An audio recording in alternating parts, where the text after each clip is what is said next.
Hello dears. അപ്പോൾ ഇന്ന് നമ്മൾ എന്താ നോക്കിയത്? അതെ, നമ്മുടെ ചാമ്പിക്ക മരത്തിൻ്റെ അടുത്ത് പോയാണ്. പക്ഷേ വീഡിയോ തുടങ്ങുന്നതിന് മുമ്പ് ഒരു കാര്യമുണ്ട്, നിങ്ങളത് കണ്ടുപിടിച്ചാൽ കമൻറ്റ് ചെയ്യുക കേട്ടോ.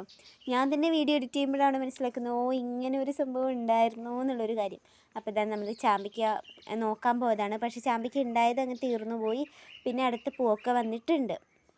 അപ്പോൾ ഞാനിങ്ങനെ ഷോർട്സിൽ കാണുന്ന സമയത്ത് ഇങ്ങനെ കണ്ടായിരുന്നു, ഈ ചുവന്ന ചാമ്പയ്ക്ക അല്ലെങ്കിൽ ആപ്പിൾ ചാമ്പയ്ക്കയുടെ പൂവൊക്കെ എടുത്ത് കഴിക്കുന്നത്, ആ റോസ് കളറിലുള്ള പൂ. അപ്പോൾ ഞാൻ ഇതിൻ്റെ ഒന്ന് ട്രൈ ചെയ്ത് നോക്കിയാണ്, അതേ എനിക്ക് ഓർമ്മയില്ലോ. എൻ്റെ ഭഗവാന് ഭയങ്കര കയ്പ്പായിരുന്നു കേട്ടോ, ഭയങ്കര കയ്പ്പും ചവർപ്പും. ആ ചാമ്പയ്ക്കയിൽ കുരു കഴിക്കുമ്പോണ്ടാകുന്ന ടേസ്റ്റ് ഉണ്ടല്ലോ, അതായിരുന്നു ഉണ്ടായിരുന്നത്. പിന്നെന്താ, അപ്പം ആരും ട്രൈ ചെയ്ത് നോക്കരുത്. ഇത് സാദാ ചാമ്പയ്ക്ക കേട്ടോ, അതുകൊണ്ടായിരിക്കും ഒരു ടേസ്റ്റ്. ചിലപ്പോൾ മറ്റേ ചാമ്പയ്ക്ക കഴിക്കുമ്പോൾ നല്ല ടേസ്റ്റ് ആയിരിക്കും. അപ്പം ഈ വീഡിയോ ഒരു ഫസ്റ്റ് ഞാൻ പറഞ്ഞില്ല അതെന്താ കാര്യം, അത് നിങ്ങൾക്ക് ഇനിയും മനസ്സിലായിട്ടില്ലെങ്കിൽ എന്താ കാര്യം എന്ന് വെച്ചാൽ, ആ ചാമിക്കേര ആ പൂ ഞാൻ നോക്കുന്ന സമയത്ത് എൻ്റെ കണ്ണിൻ്റെ എക്സ്പ്രഷൻ നിങ്ങൾ കണ്ടോ? ശരിക്കും ഞാൻ വിചാരിച്ചത് എന്താ എൻ്റെ കണ്ണ് ഇങ്ങനെ പോകുന്നതെന്ന്. എനിക്ക് തോന്നുന്നു എന്താ വീഡിയോയുടെ കുഴപ്പമായിരിക്കും തോന്നുന്നു. അപ്പോൾ എൻ്റെ വീഡിയോ ഇഷ്ടപ്പെട്ടാൽ ലൈക്ക് ചെയ്യാൻ, ഷെയർ, സബ്സ്ക്രൈബ്. ടാറ്റാ.